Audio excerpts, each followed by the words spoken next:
আসসালামু আলাইকুম, সবাই কেমন আছেন আমার ভাই বোনেরা? আশা করি ভালো আছেন। আলহামদুলিল্লাহ, আমি আল্লাহর রহমতে ভালো আছি। আমি ঈদের পরের দিনের ভিডিওটা তোমাদের সামনে তুলে ধরলাম। আজকে আমি সকাল সকাল উঠে নাস্তাটা রেডি করছি।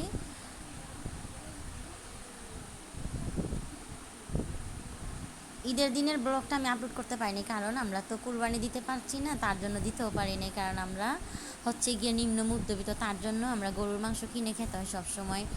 ইনশাল্লাহ সামনের দিকে দেওয়ার চেষ্টা করব। আর এখানে আমি নাস্তা রেডি করে আনছি, এখন আমরা খাবো মা ছেলে। তার আমার ছেলে তো মোবাইল ছাড়া কিচ্ছুই বুঝে না, সারাক্ষণ খেতে বসতে তার মোবাইল লাগবে। আর নাস্তা খাবে এখন। নাস্তা খেয়ে আমরা বের হয়ে যাবো আমার মেয়ের সাথে দেখা করতে। আজকে অনেক দিন হলো আমার মেয়ের সাথে দেখা করি না। আর আমার মেয়ের সাথে আমরা এখন দেখা করতে বের হব, তার জন্য নিয়েছি একটা অটোতে ধরে সোজা এখন চলে যাব আমার মেয়ের শ্বশুর বাসায়।